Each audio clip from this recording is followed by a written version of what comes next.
जय हिंद साथियों, चहल एकेडमी के ऑफिशियल यूट्यूब चैनल पे आप सभी का स्वागत है। तो दोस्तों, करंट अफेयर्स करेंगे, डिटेल में करेंगे, एक एक पॉइंट पे वार करेंगे। देखते हैं करंट अफेयर्स में आपके लिए कहां कहां पे कौन कौन से वीक पॉइंट्स हैं जिन पे हम लोग अच्छे से डिस्कशन डिबेट करेंगे और आगे बढ़ेंगे। आपके एग्जाम्स के लिए बहुत इंपॉर्टेंट पॉइंट्स है बच्चों, तो आप लोग छोटे छोटे नोट्स जरूर बनाते चले। चलिए बच्चे, देखते हैं पहला टॉपिक आपके लिए क्या रहने वाला है। ठीक है, चलिए अभी देखिए, बहुत सारे ऐसे टॉपिक्स आएंगे जो नेशनल होंगे, इंटरनेशनल होंगे, और एग्जामिनर उसको ध्यान में रख के आपके लिए पेपर बनाएगा। ठीक है, तो आपको डिटेल में एक एक चीज पे फोकस करना पड़ेगा। चलिए, पहला टॉपिक आता है concerns over delimitation and parliamentary seats, यानी परिसीमन परिसीमन और संसदीय सीटों पर चिंताएं। अब ये टॉपिक क्या है और क्यों चिंताएं बनी पड़ी हैं, और ये परिसीमन क्या है यानी डिलिमिटेशन क्या है, इसके बारे में बात करते हैं। ठीक है, देखिए, डिलिमिटेशन यानी परिसीमाएं, परिसीमन इसका मतलब क्या है? परिसीमन इसका मतलब क्या है? देखिए, जनसंख्या के आधार पर, जनसंख्या के आधार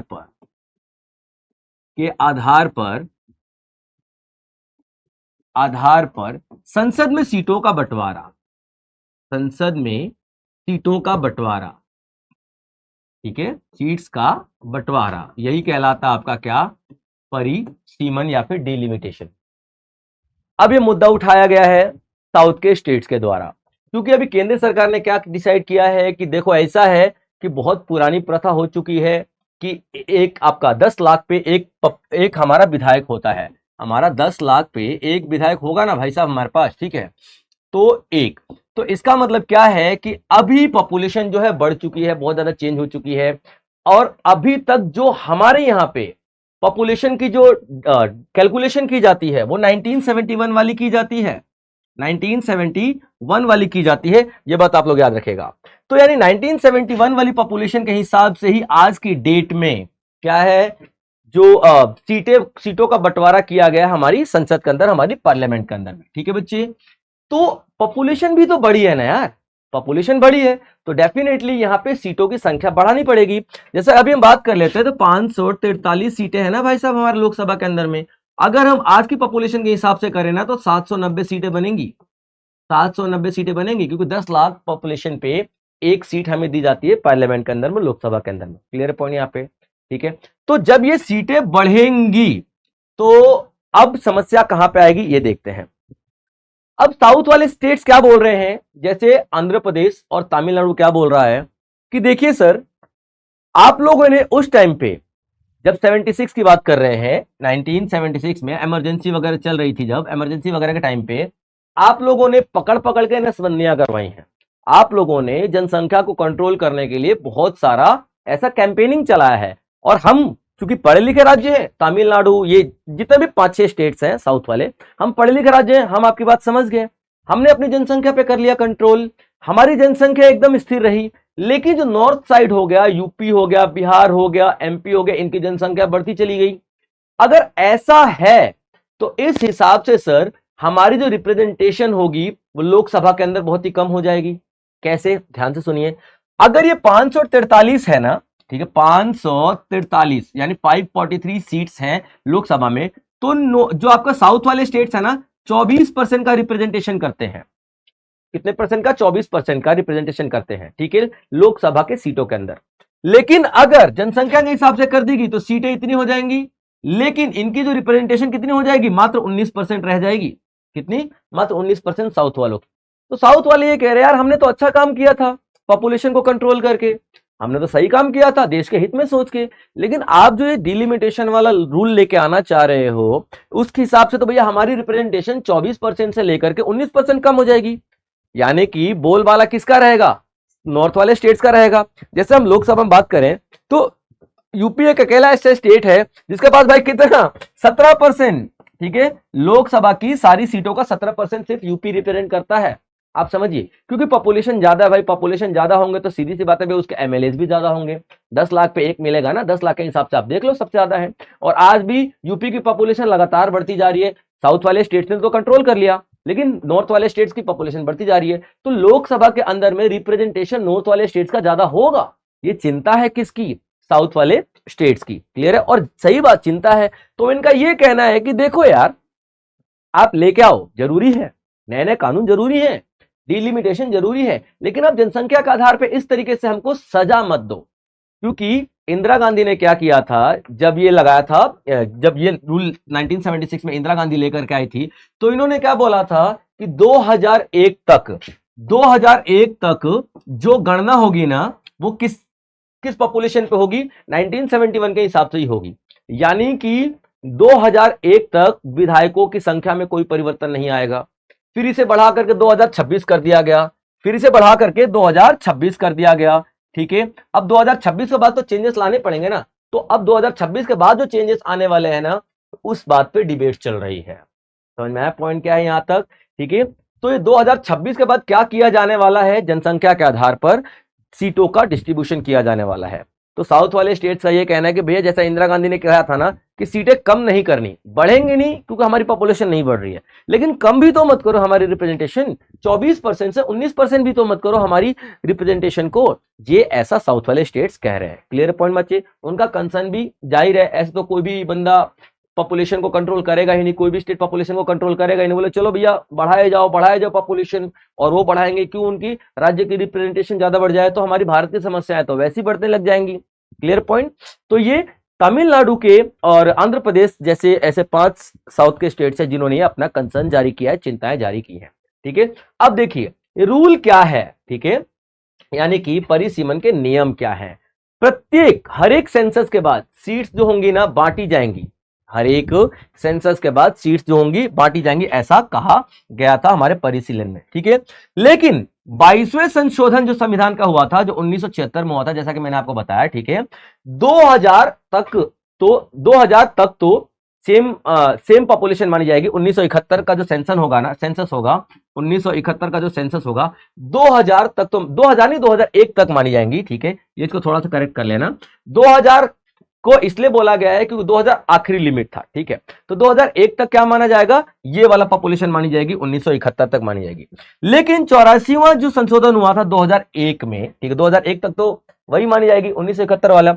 2026 तक का प्रावधान दिया गया कि कोई परिवर्तन नहीं आएगा, 2026 तक भी यही पॉपुलेशन चलेगी। लेकिन अब चिंता आ रही है 2026 के बाद वाले। ठीक है, उसके बाद 2003 में आपका 27वें में आया 2001 की जनगणना के उपयोग की अनुमति दी गई। सेम मैं बता चुका हूं, ठीक है, कि आगे चल के 1971 से लेकर के आपका 2001 तक, और 2001 में जो डिसाइड किया गया था वो 2026 तक के लिए डिसाइड किया गया था। लेकिन 2023 में थोड़े बहुत चेंजेस आ गए, 2 साल बाद ही चेंज कर दिया गया कि नहीं, एक काम करेंगे, 2001 वाली जो जनगणना है ना, ठीक है, 2001 वाला जो सेंसस है उसकी पॉपुलेशन को हम लोग क्या मानेंगे, आगे की सीट्स अलोकेशन, सीट का बंटवारा उसके आधार पर किया जाएगा। Clear point? तो पूरा मुद्दा समझिएगा। 1976 में बताया गया था कि 1971 वाला जो जनसंख्या है उसको कैलकुलेट किया जाएगा 2001 तक। ठीक है, आपका लोकसभा में सीटों के बंटवारे के लिए 2001 से लेकर के 2026 तक सेम पॉपुलेशन रखी जाएगी, 1971 वाली ही।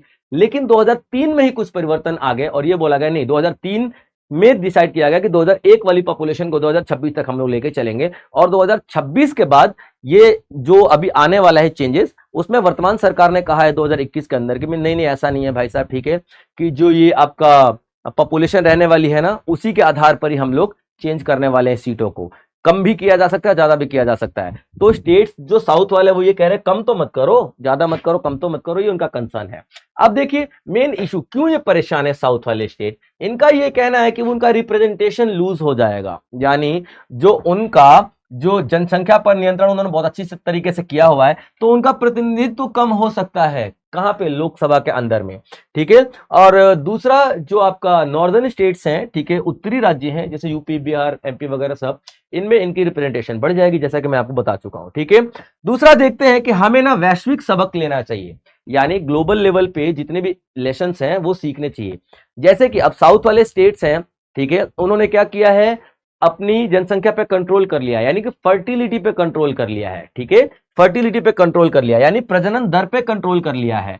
अब प्रजनन दर एक बार कंट्रोल हो जाते हैं ना, तो उसको बढ़ाना मुश्किल है। तो साउथ वाले स्टेट्स चाह के भी नहीं बढ़ा सकते हैं। जैसा कि आप चाइना की बात कर लो, जापान की बात कर लो, साउथ कोरिया की बात कर लो। जैसे चाइना में हमने क्या देखा था, 1 चाइल्ड पॉलिसी थी, यानी कि एक ही बच्चा आप पैदा कर सकते हो, ऐसा चाइना का था। ठीक है, लेकिन चाइना ने देखा कि उसकी पॉपुलेशन धीरे धीरे बहुत ज्यादा कम हो रही है, अब बुजुर्गों की पॉपुलेशन बढ़ रही है, बच्चे तो कम ही पैदा हो रहे हैं, यंग बहुत ही कम हो रहे हैं, तो उसने 3 चाइल्ड पॉलिसी लगा ली, लेकिन 3 बच्चों की पॉलिसी लगा ली, नहीं नहीं 3 बच्चे आप पैदा कर सकते हो, लेकिन अब 3 बच्चे पैदा करने की कैपेबिलिटी नहीं है, या फिर लोग समझदार हो गए, वो पैदा करना ही नहीं चाहते, 3 बच्चों को कौन पोसेगा, पालेगा, पढ़ाएगा, लिखाएगा, दिक्कत आएगी भाई, नहीं तो हम करेंगे ही नहीं। यानी एक बार पॉपुलेशन कंट्रोल हो गई ना तो उसको बढ़ाना मुश्किल है, ऐसा साउथ वाले स्टेट्स का कहना है। तो आप इंटरनेशनल लेवल पे देख सकते हो, इनसे भी सबक सीख सकते हो आप लोग, ठीक है। तो कंक्लूजन क्या दिखाई दे रहा है साउथ वाले स्टेट्स का और सेंटर के बीच का, जो ये मुद्दा चल रहा है, दोनों के बीच में एक मतभेद चल रहा है, कंक्लूजन क्या है देखो, इसमें ना short term pro birth laws won't help, यानी कि जो बर्थ के लिए यानी बच्चों को जन्म देने के लिए शॉर्ट टर्म में तो कोई हेल्प नहीं मिलने वाली, शॉर्ट टर्म में कोई भी ऐसी हेल्प यहाँ पे नहीं मिलने वाली है, शॉर्ट टर्म में आपको कोई फायदा नहीं होने वाला, आप ये कह सकते हो, ठीक है। दूसरा, फोकस करना चाहिए सस्टेनेबल फेयर स्ट्रेटजीज, यानी कि आप चाह के भी छोटे समय में तो यानी एक बहुत ही कम अवधि में या 20-25 साल या 50 साल की अवधि में तो आप फर्टिलिटी रेट को ज्यादा बढ़ा नहीं सकते हो सकता है कि धीरे धीरे लोगों को समझ में आए तो धीरे धीरे लोग बढ़ाएं, पहला पॉइंट तो ये है। दूसरा पॉइंट ये है ना कि आपको ना कुछ ऐसा निष्पक्ष रणनीतियों पर ध्यान केंद्रित करना चाहिए, निष्पक्ष यानी कि दोनों तरफ ध्यान लेके चलो, नॉर्थ वाले का भी फायदा और साउथ वाले का भी फायदा। इसके लिए आप ये बोल सकते हो ना, ठीक है ना, जैसे इंदिरा गांधी ने बोला था, ठीक है, कि कम नहीं की जाएगी, ठीक है, कम नहीं किया जाएगा, क्या कम नहीं किया जाएगा, आपका प्रतिनिधित्व, यानी कि आपका 24% था तो नई जनसंख्या के हिसाब से भी 24% ही रखेंगे, वन बेशक 19% रहा जनसंख्या के हिसाब से, लेकिन नहीं, आपका रिप्रेजेंटेशन 24% का ही हम लोग रखेंगे। आप ये करो ना तो नॉर्थ और साउथ वाले सारे के सारे खुश ही रहेंगे भाई साहब, ठीक है। तो इस तरीके से क्लैशेस नहीं होंगे। चलिए दूसरा देखते हैं, amendments to rules 93 of conduct of election rules 1961, चुनाव संचालन नियम 1961 के नियम 93 में संशोधन। अब देखते हैं कि 1961 का जो नियम था, ठीक है, वो क्या था और ये 93 नियम क्या है, ठीक है, नियम 93 क्या है जिसमें संशोधन किए गए हैं, ठीक है। देखिए ये जो आपका इलेक्शन का रूल था ना, ठीक है, कंडक्ट ऑफ इलेक्शन रूल 1961 जो आया था, एक एक्ट आया था, इसमें आपको कुछ आजादी दी गई थी हमारी आम जनता को, ठीक है, और वो आजादी आपका नियम 93 में दिया गया था। क्लियर पॉइंट यहाँ पे। चलिए यहाँ पे क्या किया जा रहा है, 1961 वाला जो रूल था, 1961 में एक रूल आया था, ठीक है, इलेक्शन का रूल आया था, इसमें एक 93 नियम था, वो 93 का नियम एक फॉर्म नंबर 17C प्रोवाइड करता था, एक फॉर्म 17C प्रोवाइड करता था। इस फॉर्म में, ये फॉर्म इलेक्शन कमीशन को पब्लिक के सामने रखना पड़ता था, जैसे इलेक्शन आज खत्म हुए, आज 22-23 तारीख, मान लो 22 तारीख को इलेक्शन खत्म हो गया आज, ठीक है, 22 सितंबर को, तो इलेक्शन को 48 घंटे बाद ये फॉर्म नंबर जो सी है ना, C17C, ये पब्लिक के सामने रखना पड़ता था, इंटरनेट पर अपलोड करना पड़ता था, पब्लिक को दिखाना पड़ता था। और इसमें क्या था, सारी की सारी डिटेल, जैसे कि वोटर्स की लिस्ट होती थी, ठीक है, वोटर्स की लिस्ट, इलेक्टर्स की लिस्ट होती थी, ठीक है, ये इलेक्टर्स की लिस्ट होती थी, जो कैंडिडेट्स खड़े हो रहे हैं उनकी लिस्ट होती थी, यानी कि पोलिंग बूथ की लिस्ट होती थी, पोलिंग बूथ की डिटेल्स होती थी, समझे आप लोग। यानी जो फॉर्म नंबर ये 17C है ना, ठीक है, नियम 19 का फॉर्म नंबर 17C में सारी की सारी इंफॉर्मेशन दी जाती थी, सारी की सारी इंफॉर्मेशन दी जाती थी, और ये इलेक्शन कमीशन को पब्लिश करना पड़ता था आफ्टर इलेक्शन। कैलकुलेशन वैल्कुलेशन हो रही है तो आपको पब्लिश करना पड़ता था, ताकि जनता जान सके कि भैया किसने वोट दिया, कितने लोगों ने वोट दिया, ठीक है, वोटिंग टर्नआउट क्या रहा है, रेशो क्या रहा है, ये सब जनता को पता होना चाहिए, तभी तो जनता समझेगी ना कि सब कुछ ट्रांसपेरेंट हो रहा है, पारदर्शी है सब कुछ, है ना। वरना तो आप अगर दिखाओगे नहीं जनता को तो इसमें हेर फेर किया जा सकता है ना, जनता को दिखाना कंपलसरी था। लेकिन अभी इस 93 वाला जो रूल है ना, उसमें चेंजेस किए गए हैं सरकार के द्वारा, ठीक है। और क्या चेंजेस किए गए हैं, ध्यान सुनिएगा, ठीक है। अब चेंज किया गया है कि ये जो फॉर्म नंबर जो 93 का जो 17C फॉर्म है, ये पब्लिक को नहीं दिखाया जाएगा, समझे आप, पब्लिक को अब नहीं दिखाया जाएगा, छुपाया जाएगा। और यहाँ पे अजीबोगरीब से बेकार के तर्क दिए गए हैं इलेक्शन कमीशन के द्वारा, ठीक है। अब वही चीज चलिए अब डिटेल में पढ़ते हैं, ठीक है बच्चे। चलिए क्या कहा जा रहा है, नियम 93 जो है, अब सीसीटीवी फुटेज हो गया, मतदान केंद्र हो गया, उनकी वीडियो हो गई, फॉर्म 17C तक जनता की पहुंच को रोकता है, समझ में आया। यहाँ पे जनता के पास अधिकार था कि पोलिंग बूथ की वीडियो देख सकता है, फॉर्म 70C पूरा पब्लिश करना पड़ता था इलेक्शन कमीशन को, लेकिन उसने मना कर दिया है। तो ये जो आपका 93 में जो चेंजेस किए गए हैं ना, संशोधन किए गए ना, ये संशोधन अब पब्लिक को रोकेगा इन सारी फुटेज से, फॉर्म नंबर 17C की पहुंच से रोकेगा। ठीक है, दूसरा पॉइंट देखते हैं। ठीक है, अब इसके खिलाफ में बहुत सारे लोग खड़े भी हो गए, बहुत सारी पॉलिटिकल पार्टीज ने सुप्रीम कोर्ट में याचिका भी दायर कर दी कि ये क्या बात है भाई, पब्लिक को कैसे पता चलेगा कि इलेक्शन सही से हुए हैं। तो यहां पे उनका क्या कहना है कि इससे पारदर्शिता कम होती है, डेफिनेटली कम होती है। जो पार्टीज, कांग्रेस हो गया और भी ऑपोजिशन पार्टीज हैं, सुप्रीम कोर्ट में पहुंची है, उन्होंने दावा किया है कि सर अगर इलेक्शन कमीशन ऐसा करेगा तो लोगों को कैसे पता चलेगा कि फेयर इलेक्शन हुआ है। तो ये सीधी सी बात है, तो क्योंकि इससे पारदर्शिता कम हो रही है, आप पर्दे की पीठ पे, पर्दे के पीछे क्या कर रहे हो क्या नहीं कर रहे हो हमको कैसे पता चलेगा। ठीक है, ये मामला पहुंचा कहां पे, सुप्रीम कोर्ट के पास।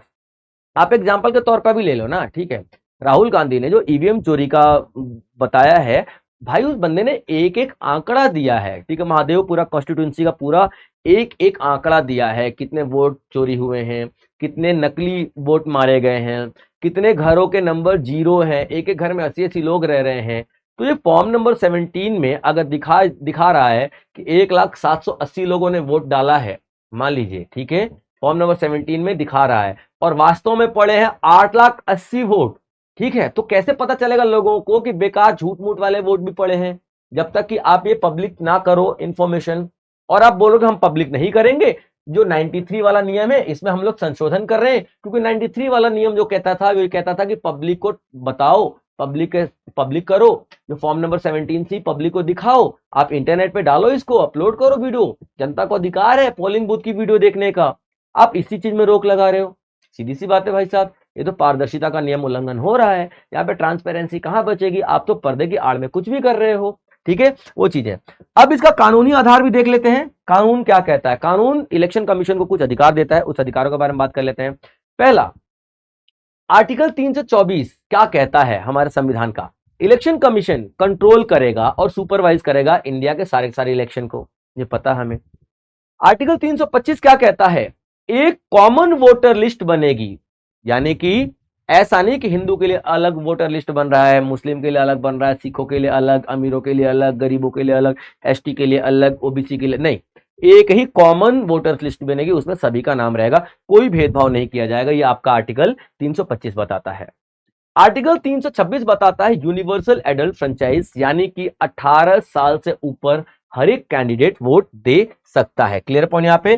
326 क्या बताता है, सार्वभौमिक वयस्क मताधिकार, 18 साल से ऊपर के हर कोई कैंडिडेट वोट दे सकता है। ठीक है, आर्टिकल 327 बताता है parliament can make election laws, parliament जो है यानी जो हमारी संसद है वो कानून बना सकते हैं इलेक्शन से रिलेटेड। ठीक है, जैसे कि representation of people act, RPA का मतलब क्या होता है, रिप्रेजेंटेशन ऑफ पीपल एक्ट 1950 बनाया गया था, 51 बनाया गया था। ठीक है, और ये 1950-51 वाला एक्ट है ना, ये एक्ट किसके अंडर में आता है, 1961 वाले एक्ट के अंदर में आता है। यानी कि पार्लियामेंट संसद में कानून पास कर सकती है, संसद कानून बना सकती है इलेक्शन को लेकर के। ठीक है, आर्टिकल 328 क्या बनाता है, स्टेट लेजिस्लेचर, यानी कि जो हमारा राज्य स्तर पर, जो स्टेट लेवल पर जो असेंबलीज हैं, वो खुद के इलेक्शन के लिए भी कानून बना सकती हैं, ऐसा उनको बताया गया है। ये सारे के सारे किसको नियम दिए गए हैं, किसको पावर दिए गए हैं, तो हमारी इलेक्शन कमीशन को या हमारी सरकार को, संसद को, ये सारे पावर दिए गए हैं इलेक्शन से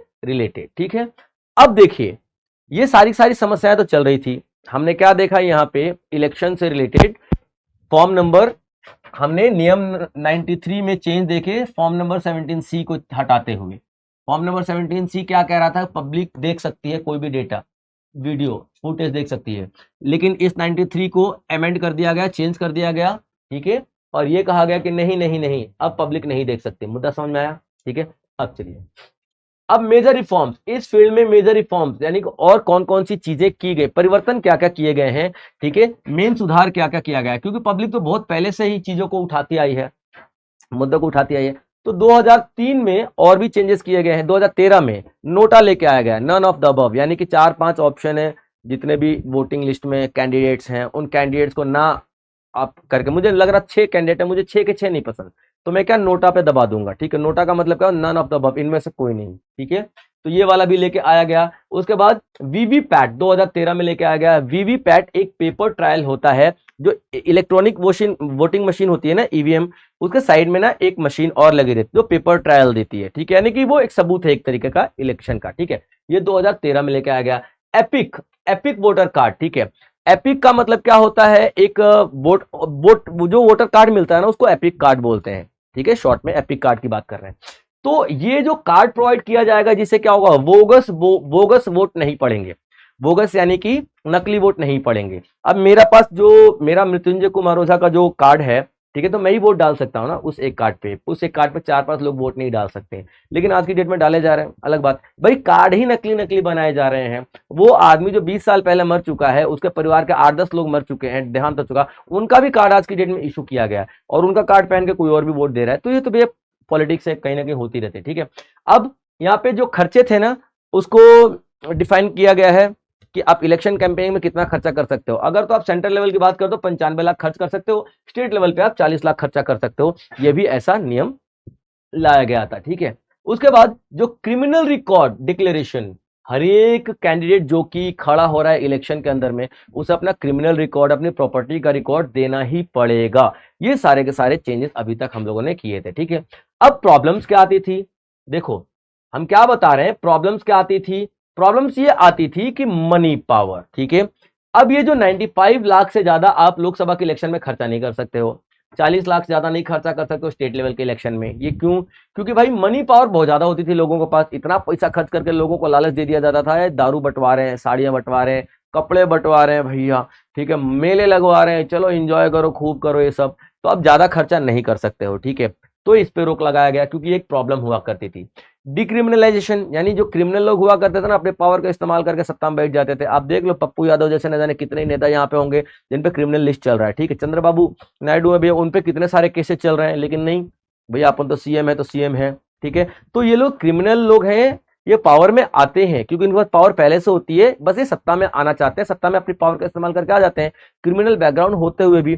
तो इस पे भी रोक लगाने की बात की गई थी, ठीक है। उसके बाद फेक बोगस वोट की बात की गई। फेक वोट अभी राहुल गांधी ने बताया था किस तरीके से फेक वोट मारे गए हैं, किस तरीके से एक ही घर में 80-80 लोग रह रहे हैं, इतने छोटे से कमरे में 80-80 लोग रह रहे हैं, और सभी वोट के लिए एलिजिबल है, वोट मार सकते हैं भाई साहब, ये भी बताया गया था, ठीक है। उसके बाद लो वोटर टर्नआउट। टर्नआउट का मतलब क्या होता है, कितने वोटर्स वोट देने जा रहे हैं। जैसे 100 लोग हैं, वोटर्स हैं, 18 साल से ऊपर के हैं, 100 लोग हैं, कितने जा रहे हैं। जैसे 50 जा रहे हैं तो हम क्या बोले हैं, टर्नआउट कितना है, 50% का टर्नआउट है। 60 लोग जा रहे हैं तो 60% का टर्नआउट है, ठीक है। ये सारी समस्याएं मैं बता रहा हूँ, ठीक है। सोशल मीडिया का भी इशू बहुत ज्यादा आ रहा है, ठीक है, बहुत मिसयूज किया जाता है आज की डेट में, फेक न्यूज फैलाने के चक्कर में, ठीक है। और प्रोपेगेंडा, अपना हर एक पार्टी अपना अपना प्रोपेगेंडा फैलाती है, और किस तरह से फैलाएगी भाई, वो बोलना चाहती है वही सोशल मीडिया से बुलवाएगी। जैसे कि अभी नरेंद्र मोदी का बर्थडे था, ठीक है, तो 75वां बर्थडे, तो उसमें सभी को बोला गया था कि भैया तारीफ ही करनी है, वरना बता रहे हैं तुम्हें लंका लगा देंगे, ये बोला गया था भाई, ठीक है। तो इस तरीके के बहुत सारी न्यूज सामने आती है कि अपनी अपनी बातें फैलवाने की पूरी कोशिश की जाती है सोशल मीडिया के जरिए, ठीक है। उसके बाद lack of inner party democracy. Party के अंदर ही डेमोक्रेसी नहीं है तो पूरे देश में वो पार्टी डेमोक्रेसी क्या ही मेंटेन करके रखेगी, ठीक है। पार्टी के अंदर ही एक तरफा डिसीजन ले रहा है, वन मैन डिसीजन हो रहा है, तो डेमोक्रेटिक डिसीजन पार्टी के अंदर ही नहीं हो रहा है। पार्टी के अंदर ही लोकतंत्र नहीं है तो पार्टी के बाहर देश के अंदर लोकतंत्र क्या होगा, ठीक है। ये सारी की सारी समस्याएं आप लोगों ने देखा है, ठीक है, जो हमारे लोकतंत्र के अंदर में आती हैं। तो फिर से एक बार इस चीज को मैं रिपीट कर देता हूं, आपको बता देता हूं ये क्या आर्टिकल क्या था कि जो 93 रूल था किसका, 1961 एक्ट अधिनियम का, ठीक है, जो कि 17C फॉर्म में परिवर्तन कर रहा था। फॉर्म 17C पहले दिखाया जाता था पब्लिक को, अब पब्लिक को नहीं दिखाया जाएगा, इस तरीके की बात यहाँ पे की गई है। तो उसी से रिलेटेड सारे के सारे आर्टिकल्स मैंने आप लोगों को बता दी है। अब देखते हैं आगे क्या चलता है, आगे क्या हो सकता है, क्या क्या नहीं हो सकता, वो तो सरकार ही जाने, ठीक है। अभी एक इंपॉर्टेंट न्यूज आई है भाई साहब, ठीक है, Indians and the H-1B visa, ठीक है। डोनाल्ड ट्रंप जैसी जनवरी में आते हैं, सत्ता संभालते हैं यूएसए का, तो इतना तो पता था कि भाई ये इंसान मूडी है ना, ये इंसान मूडी है, कुछ भी करेगा, कुछ भी कर सकता है ये इंसान, इतना पता था। लेकिन इंडिया के साथ भी करेगा, हमने थोड़ा मतलब अंडर एस्टिमेट कर लिया था इसको, सही कहूँ तो मुझे भी ऐसा लगा था नहीं यार इंडिया के साथ तो नहीं करेगा, क्योंकि उसके भाई बहुत सारे बयान से लेकर के हर एक एक्शन इंडिया के फेवर में हुआ करते थे, लेकिन अब ये थोड़ा इंडिया के खिलाफ हो गया है ना। तो ये इसने वीजा पे क्या किया है ना, कुछ चेंजेस किए हैं वीजा के नियमों पे, ठीक है। पहले देखते हैं H1B वीजा होता क्या है।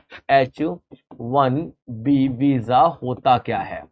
H1B वीजा जो है, ठीक है बच्चे, ये क्या करता है, जो हमारे प्रोफेशनल्स हैं भारत से यूएसए जाते हैं, है ना, उनको दिया जाता है। अमेरिका ने यहाँ पे 65,000 वीजा अलॉट करने का प्रॉमिस किया था भारत को, मतलब भारत को नहीं, अपने देश में, है ना।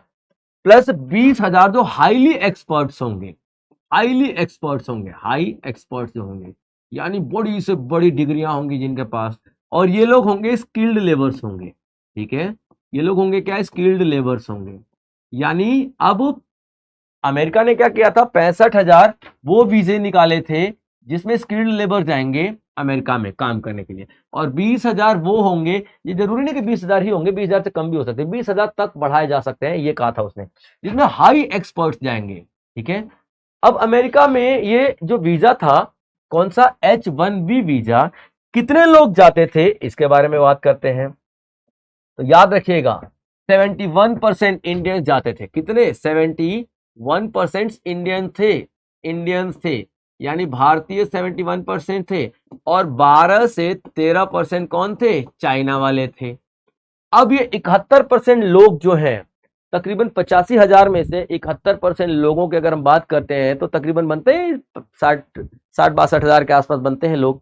तो इतने लोग यूएसए में काम कर रहे हैं इस वीजा के तहत, जिसको बोलते हैं H1 वीजा।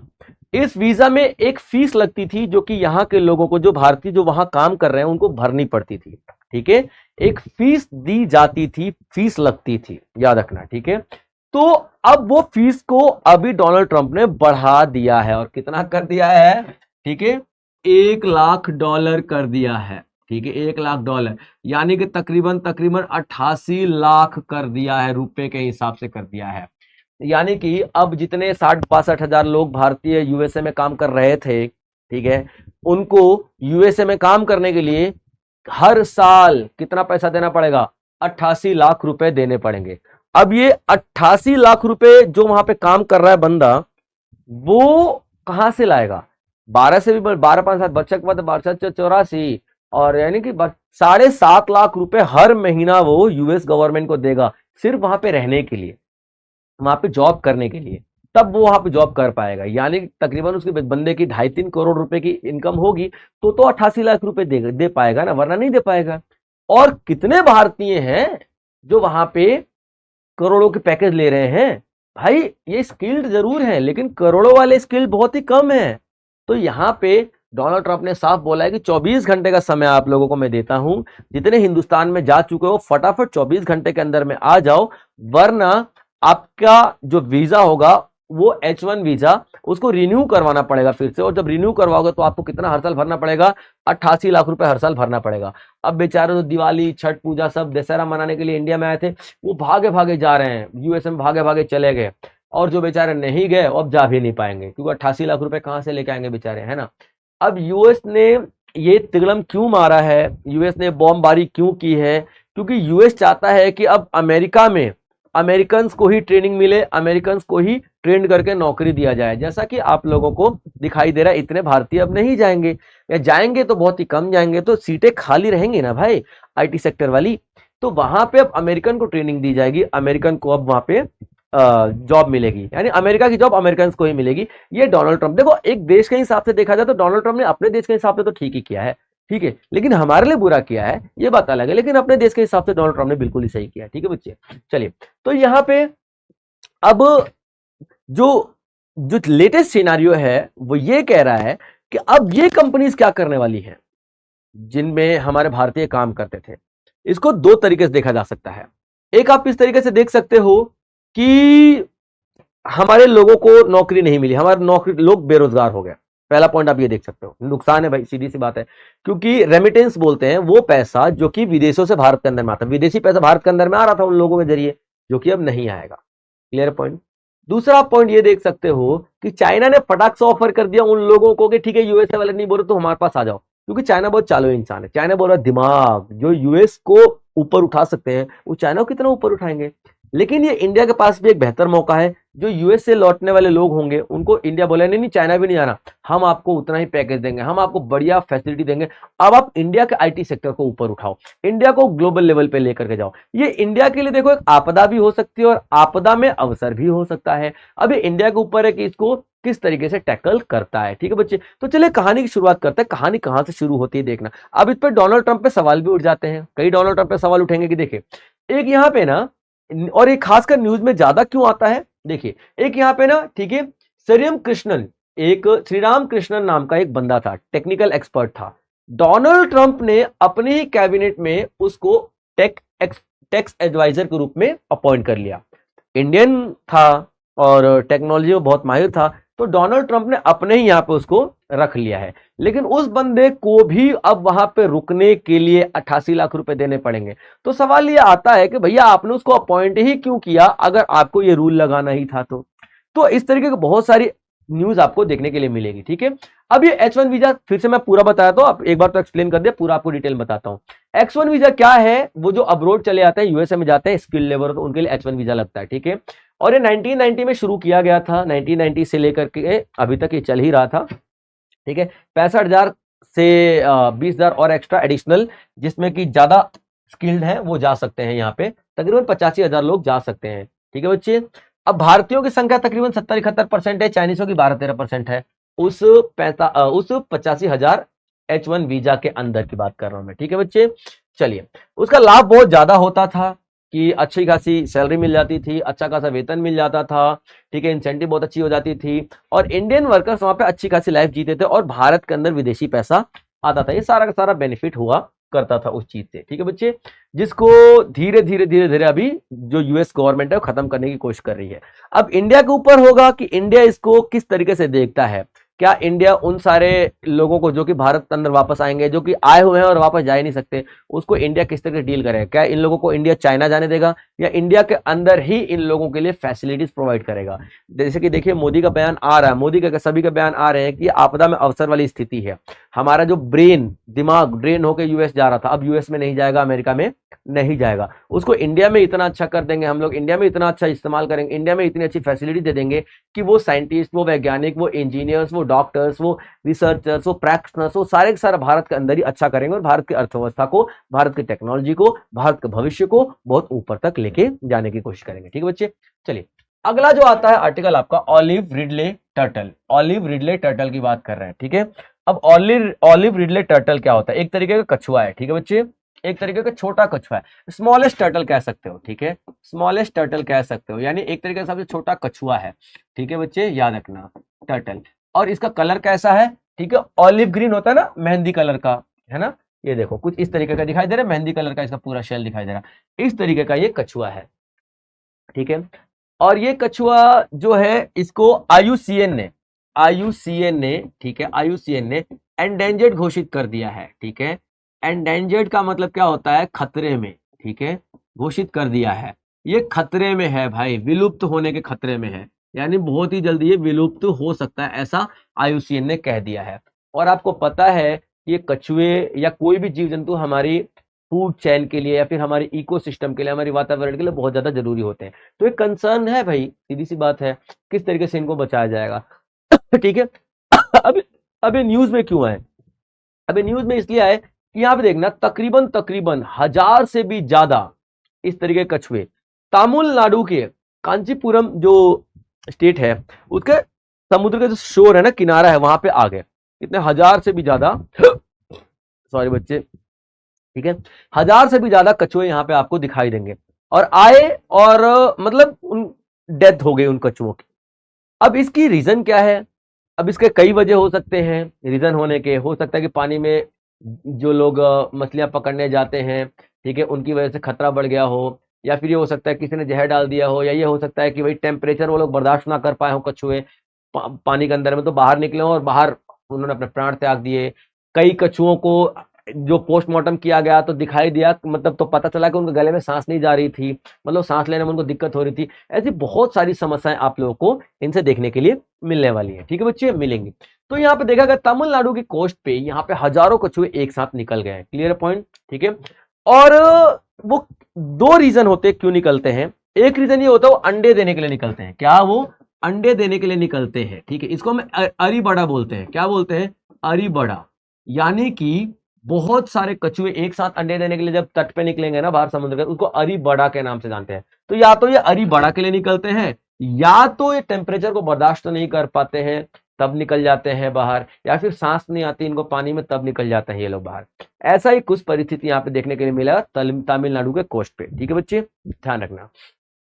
किन कछुओं की बात कर रहा हूं मैं? ऑलिव रिडले टर्टल की बात कर रहा हूं। तो ऑलिव रिडले टर्टल जो है ये कौन है, पहले थोड़े इनके बारे में जान लेते हैं। एक स्मॉलेस्ट छोटा कछुआ का एक हिस्सा है, ठीक है, जो कि इंडियन ओशन में, अटलांटिक ओशन में, पैसिफिक ओशन वगैरह में पाए जाते हैं। अरीबड़ा कहा जाता है मांस, यानी कि बहुत बड़ी संख्या में कछुए निकलते हैं अंडे देने के लिए, उसको हम लोग अरीबड़ा कहते हैं। ठीक है, और ये अंडे वहीं पे देती हैं जहां पे पहले अंडे दे चुकी हैं। यानी कि ऐसा कोई बीच, ऐसा कोई समुद्री किनारा जहां पे पिछले साल भी इन लोगों ने अंडे दिए थे, यानी कि वो अंडे देने के लिए उन लोगों ने ऐसा वातावरण वहां पे बनाया हुआ है, तो वहीं पे जाकर वो लोग दोबारा अंडे देते हैं। आईयूसीएन ने इसे एंडेंजर्ड बता रखा है, विलुप्त होने वाली प्रजाति बताकर रखा हुआ है। और खासकर ये लोग कहां, भारत में अगर देखा जाए उड़ीसा में मिलते हैं, मैक्सिको में मिलते हैं, ठीक है, और कोस्टारिका के समुद्री तटों में ये कछुए दिखाई देते हैं। अब एक सवाल आप लोगों से ये है कि उड़ीसा में कहां दिखाई देते हैं? तो उड़ीसा में बहुत ही इंपॉर्टेंट है गरी माता। ठीक है, गरी माता। क्या? गरी माथा। ठीक है, जो बीच है वहां पे दिखाई देते हैं ये कछुए। अभी निकले तो थे, मतलब लाखों कछुए भाई, ये तो 1000 की बात कर रहा हूं, लाखों कछुए निकले थे और मैक्सिमम फीमेल थी। ठीक है, 91% फीमेल थी। इसका ये था ग्लोबल वार्मिंग की वजह से जो मेल कछुए सर्वाइव नहीं कर पा रहे हैं और फीमेल कछुए सर्वाइव कर पा रही हैं, तो फीमेल कछुए निकले हैं एरी बड़ा करने के लिए। ये बता रहा हूँ, उड़ीसा की बता रहा हूं मैं। ठीक है, इतना इंपॉर्टेंट न्यूज है ये आप लोगों के लिए। तो ये गरी माथा जो है बीच है आपका उड़ीसा का, वहां पर भी लाखों कछुए निकले हैं। अभी तमिलनाडु में भी निकले थे तो हजारों निकले थे। ये सारी सारी इंफॉर्मेशन आपको इंपॉर्टेंट होगी। ठीक है, अब ये बेचारे क्यों निकलते हैं और ये इनकी जरूरत तो है इकोसिस्टम में। अब इनको खतरा किस चीज से होता है, ऐसे क्यों, क्या है कि ये विलुप्त हो रहे हैं? आईयूसीएन ने बोल तो दिया कि एंडेंजर्ड हो रहे हैं, भैया इनको बचाने की कोशिश करो, विलुप्त हो रहे हैं, बचाने की कोशिश करो। तो क्यों हो रहे हैं, कुछ ऐसे रीजन देख लेते हैं। पहला, फिशिंग नेट्स, मछली पकड़ने वाले लोग हैं, वो जाते हैं मछली पकड़ने, उन मछलियों के जालों में कछुए फंस कर आ जाते हैं, वो बेचारे मर जाते हैं। दूसरा, हंटिंग पोचिंग फूड, ये इन कछुआओं की ना भोजन के लिए शिकार किया जाता है या फिर अवैध शिकार किया जाता है। इनका जो शेल होता है ना, ऊपर जो कछुओं का कवर होता है, ठीक है, उसे दवाइयां बनाई जाती हैं और वो दवाइयां बेशकीमती होती है, बहुत महंगी महंगी होती है। यूरोप में उनकी इतनी डिमांड है भाई साहब। ठीक है, तो उसके लिए उनका शिकार भी किया जाता है, उसके लिए उनका स्मगलिंग भी किया जाता है, इस वजह से भी वो लोग काफी ज्यादा मार दिए जाते हैं। ठीक है, उसके बाद यहाँ पे कृत्रिम रोशनी, ठीक है, घोंसले बनाने की प्रक्रिया में बाधा डालती है। कहने का मतलब आर्टिफिशियल लाइट डिस्टर्ब नेस्टिंग। अब जो आज की डेट में हर एक समुद्री किनारे वगैरह पे लाइट होती हैं, कृत्रिम लाइट, आर्टिफिशियल लाइट्स। तो जो नेस्टिंग का मतलब क्या होता है, जब ये निकलते हैं कछुए अंडे देने के लिए, उसको नेस्टिंग के नाम से हम लोग जानते हैं। ठीक है, एरी बड़ा कहो या फिर नेस्टिंग करो, बोथा सेम थिंग। ठीक है, तो ये लोग क्या करते हैं, नेस्टिंग के लिए जब निकलेंगे तो आर्टिफिशियल लाइट्स होते हैं ना, तो उनकी तरंगे इनको डिस्टर्ब करते हैं कछुओं को, तो जिसकी वजह से फिर ये ठीक से बच्चे नहीं पैदा कर पाती हैं, इनकी मृत्यु भी कई बार हो जाती है। ये भी एक पॉइंट है। ठीक है, उसके बाद क्लाइमेट चेंज तो डेफिनेटली इनको अफेक्ट कर ही रहा है, और क्लाइमेट चेंज में क्या, इनके जेंडर रेशियो को अफेक्ट कर रहा है। मैंने क्या बताया, ग्लोबल वार्मिंग की वजह से जो मेल प्रजाति है ना इन कछुओं की, वो ज्यादा टेम्परेचर बर्दाश्त नहीं कर पाती और फीमेल कर लेती है, तो फीमेल की संख्या ज्यादा दिखाई दी है गरीमाथा जू बीच पर। ठीक है, तो ये भी एक रीजन है इन कछुओं को खत्म होने का। और आगे चल के मेल मेल खत्म हो जाएंगे और फीमेल फीमेल रहेंगी, तो भैया मेल फीमेल दोनों चाहिए ना भाई, आगे की जनसंख्या बढ़ाने के लिए। तो मेल मेल खत्म हो जाएंगे और फीमेल फीमेल रह जाएंगे, तो कैसे जनसंख्या बढ़ेगी? एक वक्त ऐसा आएगा कि जनसंख्या इनकी खत्म हो चुकी होगी। ठीक है, इसका सॉल्यूशन क्या है? सॉल्यूशन का मतलब ये है कि कैसे इनकी घटती हुई जनसंख्या को हम लोग रोक सकते हैं। ठीक है, तो एक टीडीएस आता है, टीईडीएस आता है, टेट्स, इसका मतलब टर्टल एक्सक्लूडर डिवाइस है। जो फिशिंग नेट्स होते हैं ना, जो ऐसे फेंका जाता है दूर तक, जिसमें कछुए फंस जाते हैं, उसके अंदर ना डिवाइस लगाया जाता है। वो डिवाइस मतलब यूं समझ लो कि जैसे कि हाँ, कछुए में ना इतना इतना होल करके एक डिवाइस लगा दिया जाता है, तो वो कछुए अगर फंस भी गए ना तो उस डिवाइस से बाहर निकल जाते हैं, यानी वो बच जाएंगे। ठीक है, याद रखना। टर्टल फ्रेंडली लाइटनिंग, जो लाइट आप लोग लगाते हो समुद्र के किनारे वॉकिंग वगैरह एरिया वगैरह में, तो वो लाइट टर्टल फ्रेंडली लगाओ, कुछ ऐसा लाइट लगाओ जो कि नुकसान ना करे उन कछुओं को। ठीक है, एजुकेशन दो, अवेयरनेस दो, लोगों को बताओ कि भैया इस तरह कछुओं को नहीं मारना चाहिए, ये हमारे इकोसिस्टम के लिए बहुत ज्यादा जरूरी है। इनके जो इलीगल स्मगलिंग होती है उन स्मगलिंग को रोकने की कोशिश करो। ये सारी सारी चीजें आप लोग को करनी चाहिए। कंक्लूजन क्या निकलता है, अगर हम लोग प्रोटेक्ट कर लेते हैं ऑलिव ग्रीन टर्टल को तो डेफिनेटली हमारे इकोसिस्टम के लिए बहुत ज्यादा इंपॉर्टेंट बात है, और ये अर्जेंट बेसिस पे हमको करना ही पड़ेगा। ठीक है, अब जो रिस्पॉन्सिबल फिशिंग, जो फिशिंग है उसको रिस्पॉन्सिबल बनाओ, बीचेस जो है समुद्र एरिया उनको क्लीन रखो। ठीक है, हैबिटेट प्रोटेक्शन करो, जिन जिन एरियाज में कछुए रहते हैं उनका जो हैबिटेशन है उनको प्रोटेक्ट करो, उनको बचाने की कोशिश करो। और जो इलीगल बेचा खरीदा जा रहा है, कछुओं को मार के खाया भी जा रहा है, उन सब चीजों को बचाने की कोशिश करो। ठीक है, नाउ अगला न्यूज आते हुए आपके पास, Indian rupee hits record low. अब जो भारतीय रुपया है ना बहुत कम पे पहुंच गया है, यानी बहुत ज्यादा कमजोर हो गया है। ठीक है, याद रखिएगा। और कितना रे हो गया है, $1 इज इक्वल टू 88.77 रुपीज हो गया है। आप समझिए कितनी बड़ी बात है ये, यानी हमारा रुपया कमजोर हो गया है। ठीक है, अब रुपया कमजोर हो गया का क्या मतलब है, इसके लिए आपको एक फॉरेन एक्सचेंज रेट नाम का यानी कि डेफिनेशन बता देता हूं। ठीक है, विनिमय दर बता देता हूं। विनिमय दर होता क्या है, पहले आप लोग विनिमय दर देखिए। विनिमय दर यानी कि फॉरेन एक्सचेंज रेट, यानी फॉरेन एक्सचेंज रेट होता क्या है। अब देखिए इसका मतलब क्या है, आप फॉरेन एक्सचेंज रेट, आप $1 से कितना रुपया खरीद सकते हो, यानी $1 में कितना रुपया आ रहा है, 88.77 रुपया आ रहा है। यही इसी को हम लोग फॉरेन एक्सचेंज रेट बोलते हैं, दर बोलते हैं कि $1 में हम कितना रुपया खरीद सकते हैं। तो $1 में हम 88 रुपए खरीद सकते हैं, $1 में हम 40 रुपए खरीद सकते हैं, $1 में हम 80 रुपए खरीद सकते हैं। इसको हम लोग रेट के नाम से जानते हैं। Clear point. तो अभी चिंता का विषय है क्योंकि बहुत कमजोर हो गया भाई हमारा पैसा। कहाँ हम लोग $1 इक्वल टू 1 रुपए दिया करते थे आजादी के समय में, आज हमको $1 इक्वल टू 88.77 रुपए दिया जा रहा है।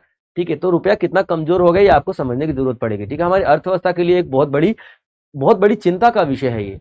ठीक है, यही आज का आपका टॉपिक रहने वाला है। ठीक है, तो देखिए अब क्या हो गया है, 88.77 रुपीज हो चुका है हमारा डॉलर। इसके बारे में आज पूरी डिटेल में बात करेंगे। ठीक है बच्चे, मैं आपको बता चुका हूं। ठीक है, कितना, $1 इक्वल टू 88.77 रुपीज। ठीक है, अब रीजन गिरने का, पैसे के गिरने का, पैसे के कमजोर करने का कारण क्या है देख लेते हैं। ठीक है, पहला फॉरेन फंड आउटफ्लो। जो फॉरेन का जो पैसा है, फॉरेन का पैसा इंडिया में दो तरीके से आता है। ठीक है, एक आता है आपके पास FDI, फॉरेन डायरेक्ट इन्वेस्टमेंट, और एक आता है FII। ठीक है, फॉरेन डायरेक्ट इन्वेस्टमेंट का मतलब क्या होता है, कंपनियां यहाँ पे आएंगी, इन्वेस्टमेंट करेंगी, जमीनें खरीदेंगी और नौकरी वोकरी लोगों को देंगी, उत्पादन करेंगी, यहीं पे बेचेंगी। FII का मतलब क्या होता है कि वो कंपनियां यहाँ पे आएंगी नहीं, वहीं से बैठे बैठे यहाँ की कंपनियों का शेयर खरीद लेंगी और मालिक बन जाएंगी, मतलब इन्वेस्टमेंट इनडायरेक्टली करेंगी, ये कहा जाएगा। तो FDI और II। ठीक है, अगर ये पैसा लोग वापस निकाल लें, जैसे अमेरिकन कंपनी ने इंडिया में इन्वेस्टमेंट किया था और ये अमेरिकन पैसा अपना वापस चला जाए, अमेरिकन जो है अपना पैसा वापस लेके चले, अपना इन्वेस्टमेंट को विड्रॉ कर ले, तो भारत का पैसा गिरेगा। भारत का पैसा इसलिए गिरेगा क्योंकि यहाँ पे जो सप्लाई हो जाएगी डॉलर की कम हो जाएगी। ठीक है, और पैसे की सप्लाई एज कंपेरिजन टू ज्यादा हो जाएगी। तो जब भी पैसे की सप्लाई ज्यादा हो जाएगी ना, तो पैसा बहुत ही कमजोर पड़ने लग जाता है डॉलर के मुकाबले। ठीक है, तो ये कहा जा रहा है फॉरेन फंड आउटफ्लो अगर होगा तो भी पैसा हमारा कमजोर पड़ेगा। ठीक है बच्चे, यानी कि विदेशी निधियों का बहिर्वाह, बाहर पैसा अपना लोग अगर निकाल लेते हैं तो। ठीक है, दूसरा पॉइंट आता है यूएस में जो इलेक्शन, डेफिनेटली जनवरी में जो हमारे ये इलेक्शन वगैरह हुए थे यूएस में, और डोनाल्ड ट्रंप, तभी से ही बता दिया गया था कि अगर डोनाल्ड ट्रंप आता है भाई, तो भाई डॉलर का जो रेट है अपने आप ही बढ़ेगा, डॉलर मजबूत अपने आप होगा, ऐसा प्रोडिक्शन कर दिया गया था। क्यों कर दिया गया था कि जो अभी आप लोग एक्शन देख रहे हो ना, ठीक है, ये बहुत पहले प्रेडिक्ट कर दिया गया था कि डोनाल्ड ट्रंप आते इस तरीके के धुआंधार बल्लेबाजी करेगा, अलग अलग कंट्री के साथ करेगा। ठीक है, तो ये भी एक हमारा वजह हो सकता है कि हाँ डॉलर, अब सभी को पता है ना यार कि अब ये आते ही अमेरिका को मजबूत करने की कोशिश करेगा, अमेरिका फर्स्ट पॉलिसी लेकर के आएगा, इसने पहले ही कह दिया था। और अगर ये अमेरिका फर्स्ट पॉलिसी लेके आता है तो अमेरिकन करेंसी क्या है, डॉलर ही है, तो डॉलर अपने आप ही मजबूत होगा डेफिनेटली। तो लोग और डॉलर ज्यादा डिमांड करने की कोशिश करेंगे ताकि उसका भविष्य में फायदा उठा सकें। अब भविष्य में फायदा उठाने की वजह से वो डिमांड करेंगे, डिमांड जितनी ज्यादा बढ़ेगी डॉलर और मजबूत होता चला जाएगा। ये पहले से हमको पता दिया गया था, पता चल गया था, ठीक है। आगे देखते हैं, जियो पॉलिटिकल टेंशन की बात कर लेते हैं। जियो पॉलिटिकल टेंशन में हम देखते हैं कि पूरी दुनिया में टेंशन चल रही है। एक तरफ रशिया यूक्रेन का चल रहा है, ठीक है, नॉर्थ कोरिया साउथ कोरिया का चल रहा है, इंडिया चाइना का चल रहा है, इंडिया पाकिस्तान का चल रहा है। तो भैया टेंशन तो चल ही रही है ना। अभी टेंशन चल रही तो अंतरराष्ट्रीय व्यापार भी डिस्टर्ब होगा, इंटरनेशनल ट्रेड भी डिस्टर्ब होगा। जब इंटरनेशनल ट्रेड डिस्टर्ब होगा तो जाहिर सी बात है रुपए पैसे में फ्लक्चुएशंस भी आएंगे करेंसी में। इन सारी करेंसी के बावजूद एक ऐसी करेंसी है जिसमें बहुत ही कम फ्लक्चुएशन आएगी, और वो कौन सी है, डॉलर है। तो लोग ज्यादा ज्यादा डॉलर में ट्रेड करने की कोशिश करेंगे। अब ज्यादा ज्यादा डॉलर में ट्रेड करने की कोशिश करेंगे तो डॉलर की डेफिनेटली डिमांड बढ़ेगी, डिमांड बढ़ेगी तो वो अपने आप ही मजबूत हो जाएगा। तो जियो पॉलिटिक्स में जो टेंशन चल रही है ना, वो भी एक कारण है डॉलर के मजबूत होने की, ठीक है बच्चे।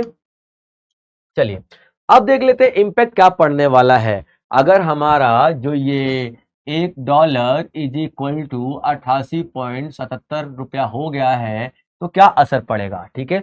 पॉजिटिव और नेगेटिव दोनों असर पड़ता है, याद रखेगा, पैसा कमजोर होने से, ठीक है, याद रखेगा। कई बार तो भारत सरकार खुद ही पैसा कमजोर कर देती है, मैं बताता हूं क्यों।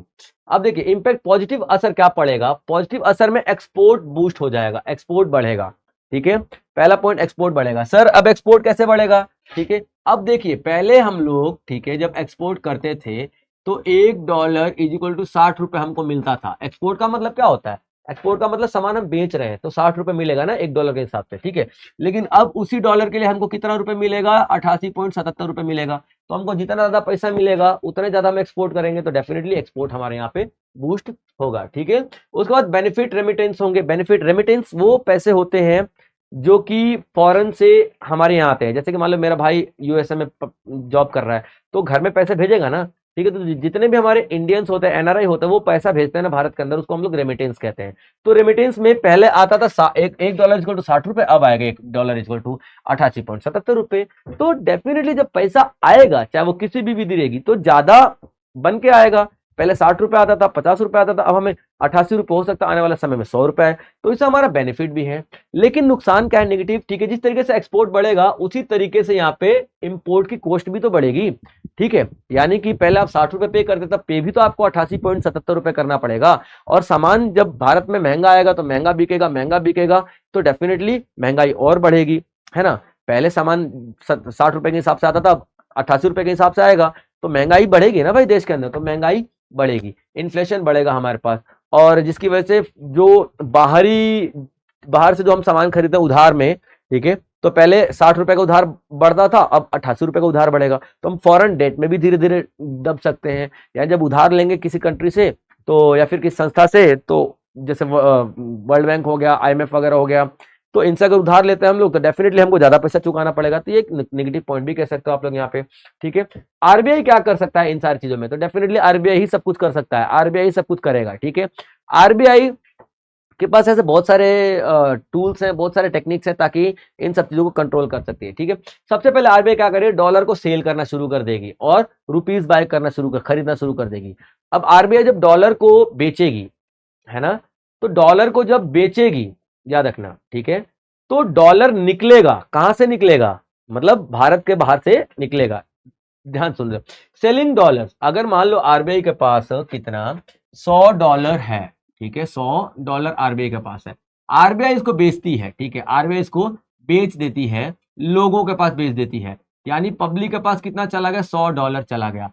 यानी कि पब्लिक में डॉलर जो है, डॉलर, ठीक है, उसका फ्लो बढ़ गया, यानी डॉलर की सप्लाई बढ़ेगी। पब्लिक ने बेच दिया, जैसे मैंने खरीद लिया $100, 10 आपने, 10 आपने, 10 आपने, तो डॉलर का सप्लाई बढ़ गया ना। और किसी भी चीज की जब सप्लाई बढ़ती है ना तो वो चीज अपने आप सस्ती हो जाती है, ठीक है।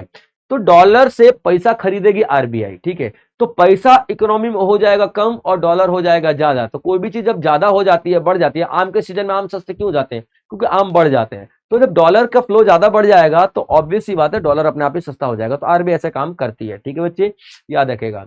उसके बाद आरबीआई इंटरेस्ट रेट को भी एडजस्ट करती है, लिक्विडिटी को मेंटेन करती है। लिक्विडिटी का मतलब अर्थव्यवस्था में कितना पैसा है, पैसे को विड्रॉ कर लेना और पैसे को अर्थव्यवस्था में डाल देना, इसको लिक्विडिटी मेंटेन करना कहते हैं हमारे पास। ठीक है बच्चे, तो आरबीआई क्या क्या कर सकती है, जो उसके पास भंडार पड़ा है डॉलर का वो बेच सकती है और रुपए को खरीद सकती है। दूसरा, मुद्रा को स्थिर करने के लिए ब्याज की दरों और तरलता को समायोजित कर सकती है, यानी कि इंटरेस्ट रेट को ऊपर नीचे करके रुपए को महंगा भी सस्ता भी कर सकती है ना। रेट ऑफ इंटरेस्ट, जैसे मान लो कि मैं बैंक में लोन लेने के लिए मुझे 2% पे लोन मिल गया, मैं फटाक से लोन ले लूंगा तो पैसा इकोनॉमी में आया ना, और आरबीआई चाहती है कि नहीं पैसे का फ्लो बढ़ना नहीं चाहिए, ठीक है, तो आरबीआई 12% ब्याज बना देगी, तो 12% में ब्याज लोन लूंगा ही नहीं, तो पैसा इकोनॉमी में जाएगा ही नहीं। तो लिक्विडिटी इकोनॉमी में मेंटेन करने के लिए आरबीआई इंटरेस्ट को बढ़ा भी सकती है, घटा भी सकती है, मतलब आरबीआई के हाथ में ये सारी चीजें। तो आरबीआई को क्या करना चाहिए, ठीक है, डॉलर को बेच देना चाहिए ताकि डॉलर का फ्लो बढ़ जाए, और रेट ऑफ इंटरेस्ट को इस तरीके से एडजस्ट करना चाहिए कि रुपए का फ्लो अर्थव्यवस्था में मेंटेन रहे। ठीक है बच्चे, अब एक्सपर्ट्स हमारे क्या कहना की कोशिश कर रहे हैं कि अगर यही चलता रहा जो अभी चल रहा है यूएस वाला हिसाब किताब, तो आगे चल के 8 से 10% या 12-15% तक भी यूएस में जो यूएस डॉलर का के मुकाबले रुपया है कमजोर पड़ सकता है, यानी कि 88 रुपए है, हो सकता है कि आने वाले समय में 92-93 रुपए तक भी चले जाए। ठीक है बच्चे, चलिए अगला आता है आर्टिकल आपका, third launch pad at Sriharikota. Sriharikota आपको पता अच्छी तरह से भाई साहब, ठीक है, कि यहाँ से हमारा जितने भी मिसाइल वगैरह है ये सब कुछ यहीं से हम लोग लॉन्च करते हैं, है ना, जितने भी हमारे चंद्रयान मिशन वगैरह सब कुछ, जितने भी बड़े बड़े मिशन है यहीं से हम लोग लॉन्च करते हैं। ठीक है, श्रीहरिकोटा सतीश धवन स्पेस सेंटर जिसको हम लोग बोलते हैं, सतीश धवन स्पेस सेंटर, ठीक है ना, ये यहीं से हम लोग लॉन्च करते हैं।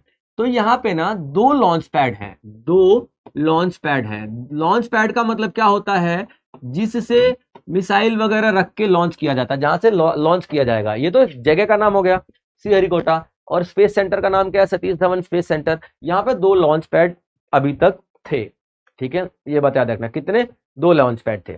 अब यहाँ से जो लॉन्च किए जाते थे ना, तो एसएसएलवी को भी लॉन्च किया जाता था। अब लॉन्च क्या क्या किए जाते थे, एसएसएलवी का मतलब क्या होता है, स्मॉल सैटेलाइट लॉन्चिंग व्हीकल हो गया, ठीक है, हैवी सैटेलाइट लॉन्चिंग व्हीकल हो गया, यानी कि ये क्या लॉन्चिंग पैड क्या, एक व्हीकल ही तो होते थे जो कि मिसाइल वगैरह को अंतरिक्ष में लेके जाने का काम किया करते थे, है ना। स्मॉल सैटेलाइट लॉन्चिंग व्हीकल का मतलब जो छोटी छोटी सैटेलाइट्स को लॉन्च करने के काम में आता था, ये वो लॉन्चिंग पैड था। एचएसएलवी हाई सैटेलाइट लॉन्चिंग व्हीकल का मतलब जो बड़ी बड़ी सैटेलाइट्स को लॉन्च करने में काम आता था, वो एचएसएलवी कहलाता था। क्लियर पॉइंट बचे यहां तक, ठीक है। तो ये अभी 2 लॉन्च पैड वाला तो था श्रीहरिकोटा में, एक और लॉन्च किया जा रहा है जिसको हम लोग क्या बोलते हैं, थर्ड लॉन्च पैड, यानी कि एक और अब यहाँ पे हम लोग लॉन्च कर रहे हैं। ठीक है, अब देखिए क्या हो रहा है, ठीक है, यूनियन कैबिनेट ने third launch pad system Satish Dhawan space centre पे अप्रूव कर दिया। अप्रूव का कर दिया, बन ही गया है, ठीक है, ये बात याद रखेगा। अब ये क्यों किया गया, इसका इंपॉर्टेंस क्या है, ठीक है।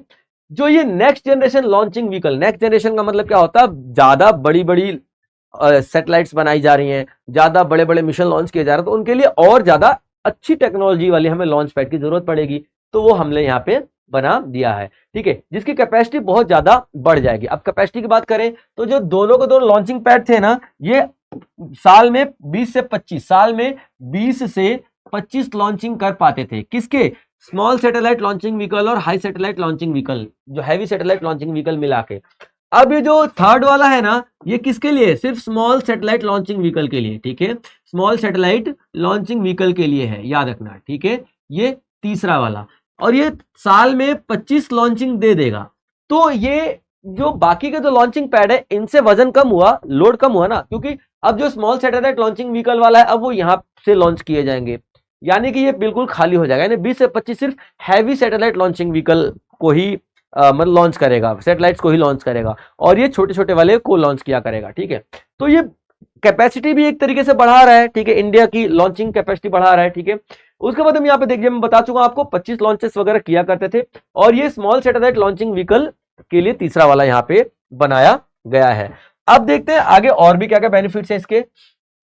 अब देखिए इंप्लीमेंटेशन स्ट्रेटजी, अब स्ट्रेटजी की किस तरीके से इंप्लीमेंट करेंगे, ये जो व्हीकल जो थर्ड लॉन्चिंग पैड लॉन्च किया गया है, जिसमें क्या किया गया है, universal design support new launch vehicle and scale up variants, यानी एक ऐसे डिजाइन बनाए गए हैं जो यूनिवर्सल रहेगा, यानी हर तरीके की सैटेलाइट, हर तरीके की मिसाइल, हर तरीके की जो मतलब हर तरीके के जो भी हम लोग स्पेस में कुछ भेजना चाहते हैं तो यहां से हम भेज सकते हैं। ठीक है, इस तरीके से इसको डिजाइन यहाँ पे किया जाएगा। दूसरा, यहाँ पे बड़ी बड़ी इंडस्ट्रीज कोलैबोरेट कर रही हैं और इसरो के साथ, या इसरो का नाम याद रखना, ठीक है, इसरो ने ही इन सब चीजों को आगे बढ़ाया, इसरो ही इसमें लीड रोल कर रहा है। ठीक है, 4 साल का यानी कि 48 मंथ में पूरा पूरा सिस्टम तैयार होकर अपना बैठ जाएगा, काम करने लग जाएगा। उसमें तकरीबन बजट आएगा 3,984 करोड़ का बजट आप लोग देखने के लिए मिलेगा। यानी लॉन्चिंग, तीसरा वाला लॉन्चिंग पैड इंपॉर्टेंट था हमारे लिए।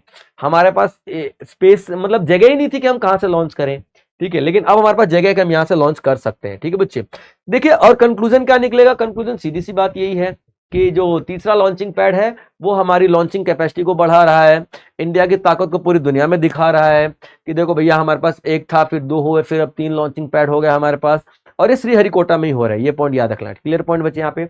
तो ये धीरे धीरे आप लोगों को इंडिया की स्पेस टेक्नोलॉजी के बारे में और भी ज्यादा पता चल रहा है।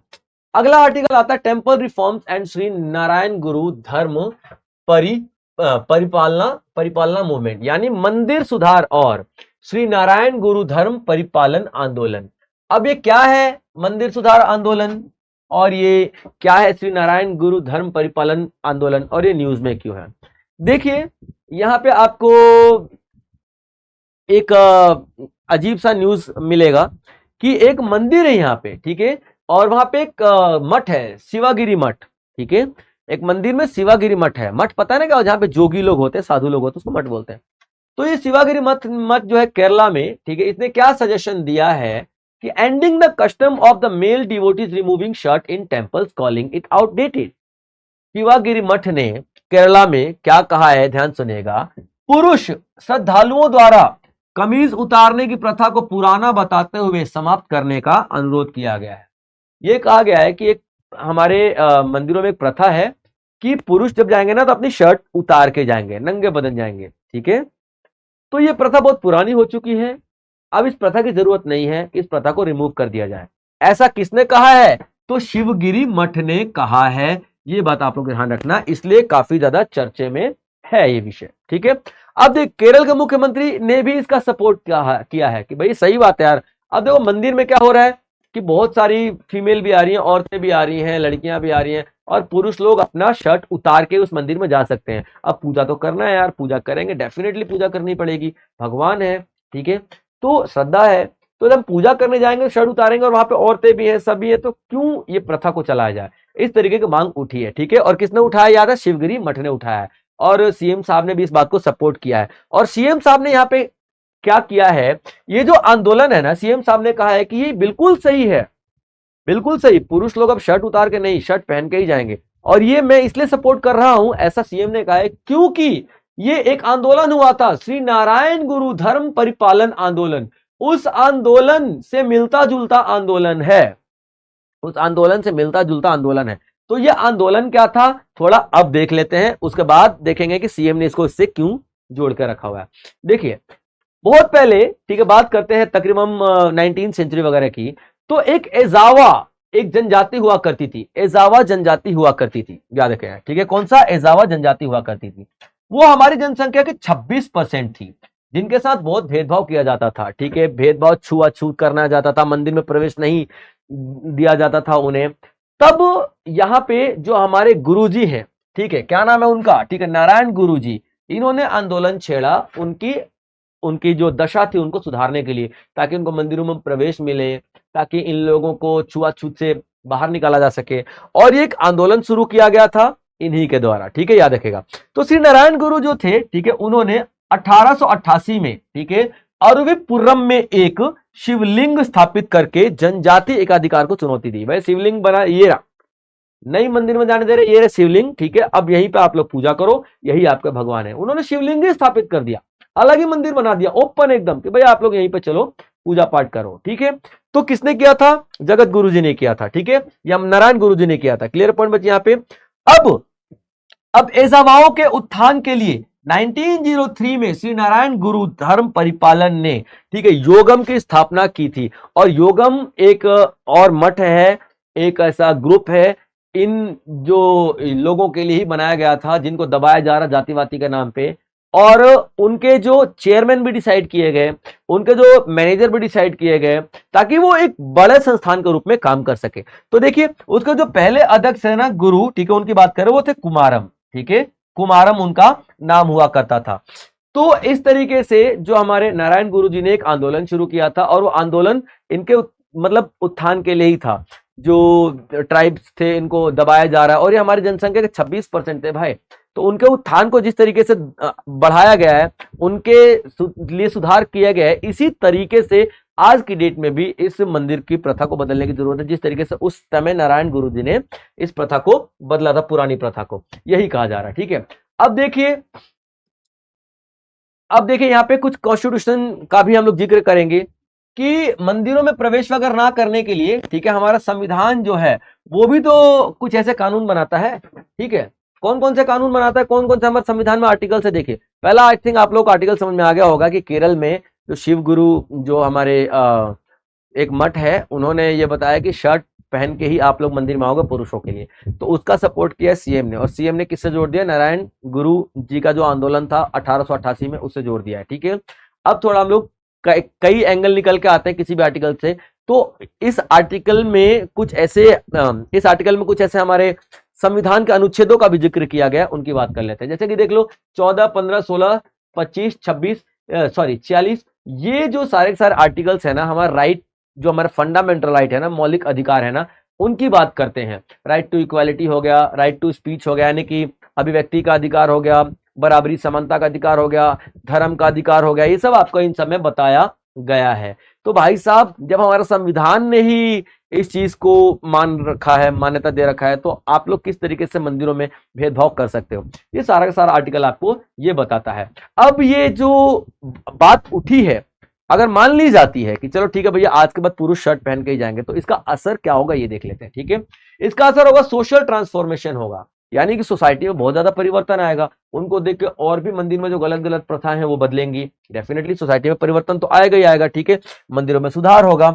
उसके बाद ठीक है, ऊर्ध्वगामी गतिशीलता होगी, यानी कि अपवर्ड मोबिलिटी होगी, यानी कि जिन लोगों को दबाया जा रहा है वो ऊपर सोसाइटी में उठने की कोशिश करेंगे, उनको भी आत्मसम्मान से जीने का अधिकार मिलेगा। ठीक है, कास्ट सिस्टम को खत्म किया जाएगा, यूनिटी बनेगी, जो बैकवर्ड क्लासेज हैं, ठीक है, जो अनुसूचित जनजातियां हैं, जो आदिवासी लोग हैं, ठीक है, उनके बीच में एक यूनिटी की भावना आएगी। ठीक है, निष्कर्ष क्या निकलेगा, यानी कि कंक्लूजन क्या निकला है पूरे आर्टिकल का, जो टेम्पल रिफॉर्म्स है और जो आंदोलन है, ठीक है, उनके एफर्ट्स आने वाले समाज को एक जरूर करेंगे, आने वाले समाज में से कुरीतियों को खत्म कर डालेंगे, अगर ये आंदोलन सफल रहा तो। और नहीं तो भारत में आपको अच्छी तरह पता है भाई साहब, ठीक है, अच्छी अच्छी चीजें को धर्म के नाम पे थोप दिया जाता है और लोगों को मानना भी पड़ता है।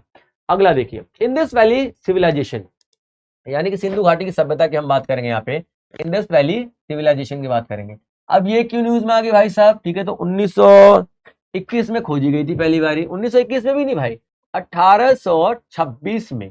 ठीक है, चार्ल्स मैशन जो थे, ठीक है, चार्ल्स मैशन को क्या मिला था, कुछ ईंटें मिली थी, उस पर हड़प्पा सभ्यता की सील थी, सील मोहर है ना। लेकिन इन जनाब ने सीरियसली लिया ही नहीं, बोला पता नहीं यार क्या है ये, ना रेलवे ट्रैक वगैरह के लिए खुदाई वुदाई करवा रहे थे, तो उस चक्कर में उनको ईंटें मिली थी, मजदूरन दिखाया तो इन्होंने अवॉइड कर दिया। ठीक है, आगे चल के बहुत कोशिश की इन लोगों ने कि मतलब ढूंढने की, मतलब पता लगाने की कोशिश की कि ये है क्या, नहीं लगा पाए। 1921 में आके चल करके 1921 में फाइनली हड़प्पा सभ्यता की खोज शुरुआत की गई, और हड़प्पा सभ्यता को खोजा गया। दयाराम साहनी ने शुरुआत की, दयाराम साहनी ने खोज लिया था। ठीक है, याद रखेगा। ठीक है, और जॉन मार्शल साहब उस टाइम हुआ करते थे, हमारे आर्कियोलॉजिकल सर्वे ऑफ इंडिया का चेयरमैन हुआ करते थे। ठीक है, आर्कियोलॉजिकल सर्वे ऑफ इंडिया, पुरातत्विक विभाग जो भारत का है, वही खोजबोज करता है, इन सारे जमीन की खुदाई करके मंदिर निकालेगा, सिक्के निकालेगा, फिर बताएगा हमारे इतिहास के बारे में। आर्कियोलॉजिकल सर्वे ऑफ इंडिया का ही काम हुआ करता है। ठीक है, तो इस तरीके से सब कुछ ढूंढा गया, वहां पे सब कुछ ढूंढा गया हमारे भारत के अंदर में। ये पूरा भारत के अंदर में लोथल, कालीबंगम, जो आपका हड़प्पा हो गया, मोहनजोदड़ो जो आज की डेट में पाकिस्तान में है, ठीक है, उधर सूत का गेंडोर हो गया, ठीक है। बहुत सारा बुर्ज होम हो गया आपका, जम्मू एंड कश्मीर की साइड में चले जाओ तो बहुत सारी ऐसी साइट्स ढूंढी गई हैं हमारे यहाँ पे, धौलावीरा टाइप। लेकिन अभी तक हम लोगों ने उसकी जो स्क्रिप्ट को पढ़ा नहीं है। जैसे देखो स्क्रिप्ट की बात करें, जैसे ये क्या लिखा हुआ है, इसकी जो स्क्रिप्ट है ना बच्चे, पिक्टोग्राफी है। पिक्टोग्राफी, पिक्टोग्राफी का मतलब क्या होता है, तस्वीर, पिक्चर बनी हुई है, ठीक है। पिक्टोग्राफी, पिक्चर बनी हुई है। अब इसका क्या मतलब है कि देखो उस टाइम सर हो सकता है भाषा ना होती हो। अब जैसे मान लो एक बच्चा है, बच्चे को भाषा नहीं आ रही तो भूख लगती है, क्या बोले मतलब एक हाथ से तस्वीर बनाने की कोशिश कर रहा है कि मम्मी को समझ में आ जाए कि मुझे भूख लगी है ना, समझना है, ऐसा करने की कोशिश करता है वो। तो ठीक उस टाइम भी जब भाषा नहीं थी तो लोगों ने तस्वीरों के जरिए बताने की कोशिश की होगी कि उनका जीवन कैसा है। जैसे कि ऐसे पत्थर मारते हुए तस्वीर है तो इसका मतलब वो जानवरों को पत्थर से मार के खाते होंगे। हथियार, भाला नुकीला ऐसे ले रखा है, ऐसी तस्वीर, इसका मतलब क्या है, वो भाला था, इसका मतलब उन्होंने नुकीला हथियार बनाना शुरू कर दिया था, तभी भाला में नुकीला दिखाई दे रहा है। तो पिक्चर्स के जरिए तो मिली है लेकिन पढ़ नहीं पाए हैं हम एग्जैक्टली वो क्या है। अभी तक ये कहानी थी, ठीक है बच्चे। लेकिन यहां पे तमिलनाडु के चीफ मिनिस्टर एम.के. स्टालिन साहब ने क्या बोला है कि भाई साहब जो भी अब हड़प्पा सभ्यता की स्क्रिप्ट को पढ़ लेगा, लिपियों को पढ़ लेगा, उसे मैं क्या बोलूंगा, $1 मिलियन दूंगा, यानी कि 10 लाख रुपए डॉलर दूंगा मैं, ये उन्होंने प्राइस बताया है। तो सर अगर मैं खर्चा करूं, खूब अपना रिसर्च करूं, सक्सेसफुल होऊंगा तो मुझे मिलेगा ना, और मान लो उसके चक्कर में मेरे इतने सारे पैसे खर्चे वो तो बर्बाद हो जाएंगे अगर मैं नहीं पढ़ पाया तो ऐसा नहीं है। उसके लिए इन्होंने क्या बोला, आपको 2 करोड़ दिए जाएंगे, ठीक है, ताकि आप रिसर्च में लगाओ, और अगर आप रिसर्च में सक्सेसफुल हो गए तो आपको 1 मिलियन और दिया जाएगा, ये ऐसा उन्होंने कहा है। अच्छी चीज है भाई, बिल्कुल, मतलब ऐसे लोग और उत्साहित होंगे, रिसर्च में आएंगे। अब देखिए जो स्क्रिप्ट है कैसी है, पिक्चोग्राफी है। पिक्चोग्राफी का मतलब क्या होता है, ठीक है, चित्रात्मक का मतलब क्या होता है, चित्र के जरिए दर्शाया गया है इस पूरा पूरा हड़प्पा सभ्यता की पूरी पूरी संस्कृति को चित्र के जरिए दर्शाया गया है, जिसको अभी तक पढ़ा नहीं गया है। अब कैसे, सील के ऊपर, टेराकोटा, फेन से पॉटरी, और ये तकरीबन 3,500 स्पेसिमेन यहाँ पे आपको दिखाई देने वाली हैं। यानी कि जो ये मोहरें मिली हैं, टेराकोटा फाइन्स, मिट्टी के बर्तन मिले हुए हैं, 3,500 नमूने मिले हुए हैं। अब एक और चीज यहाँ पे धर्म का भी बहुत कुछ मिला हुआ है, जैसे कि हमारे पास देवी देवता, पशुपति का जो मूर्ति मिली हुई है, शिव जी ऐसे बैठे हुए हैं, ठीक है, अगल बगल सारे जानवर हैं, इसलिए उनको पशुपति कहा गया है। मदर गॉडेस की मूर्ति मिली है, स्टेच्यू मिला है, इस तरह की चीजें बहुत सारी मिली है, सब कुछ मिला है। हम लोगों ने बहुत अंदाजे लगाए हैं कि उस टाइम ये होता होगा वो होता होगा, लेकिन एग्जैक्टली इसलिए नहीं पता क्योंकि कोई इसको पढ़ नहीं पाया है। भाई साहब हमें घोड़े के साक्ष्य मिले तो हमने सोचा व्यापार होता होगा। अरे भाई आपको कैसे व्यापार होता होगा, क्या पता घोड़े से उस टाइम हल जुताते होंगे, आज नहीं जोत रहे तो क्या होगा, हो सकता है उस टाइम वो घोड़े ऐसे ही होते होंगे।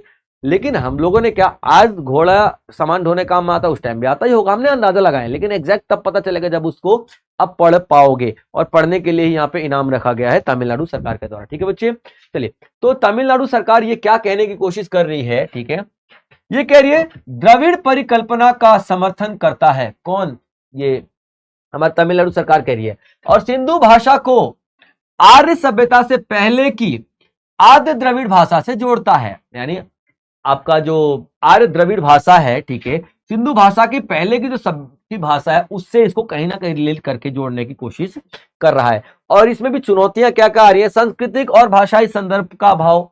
डेफिनेटली भाई साहब यहाँ पे कल्चरल और लिंग्विस्टिक कॉन्टेक्स्ट है ही नहीं, सिर्फ तस्वीरें ही तस्वीरें हैं, आप कैसे पता कर पाओगे, ठीक है। लिमिटेड एक्सेस, जो हमारे पास डेटा वगैरह है उसमें बहुत ही लिमिटेड इंफॉर्मेशन है, एक पता कर भी लिया तो कितनी इंफॉर्मेशन पता कर पाओगे, इतनी इतनी इतनी छोटी छोटी तो इंफॉर्मेशन दे रखी है वहां पे। उसके बाद जितने भी स्कॉलर्स है, जितने भी विद्वान हैं, वो डिसएग्रीमेंट करते हैं whether it is a writing system, कि भैया ये राइटिंग सिस्टम है भी कि नहीं है, क्या पता ये कोई गेम हो जो इस तरह का, मतलब क्या लिखा हुआ तो है ठीक है, लेकिन राइटिंग सिस्टम है कि नहीं है, लिखने की पद्धति है कि नहीं है, ये भी तो नहीं पता। हमें ये तो पता हो कि लिखने की पद्धति है, तब तो उस पर कुछ रिसर्च भी करें। तो कैसे बहुत सारी प्रॉब्लम्स आती हैं। लेकिन हाँ, इसका कंक्लूजन ओवर यही निकाला जा रहा है कि तमिलनाडु सरकार ने एक अच्छा पहल किया है, एक अच्छा डिसीजन लिया है, और अगर ये सक्सेसफुल हो जाता है तो डेफिनेटली हम हड़प्पा सभ्यता के बारे में आने वाले 10-12 सालों में कुछ और पढ़ रहे होंगे, क्योंकि हो सकता है हमारे पास कुछ और नई जानकारियां निकल के सामने आए। ठीक है, तो ये बच्चों पूरा आज का आर्टिकल था आपके लिए। आई होप आप लोगों ने एंजॉय किया होगा। और चहल एकेडमी के चैनल को अभी तक आप लोगों ने अगर सब्सक्राइब नहीं किया तो सब्सक्राइब कर लीजिएगा और बेल आइकन जरूर हिट कर लीजिएगा, ताकि जो भी वीडियोस हम लोग अपलोड करें आप लोगों तक पहुंच जाए। तब तक आप लोग अपना ध्यान रखें बच्चे, मिलेंगे अगले लेक्चर में, तब तक आप लोग ध्यान रखें। जय हिंद।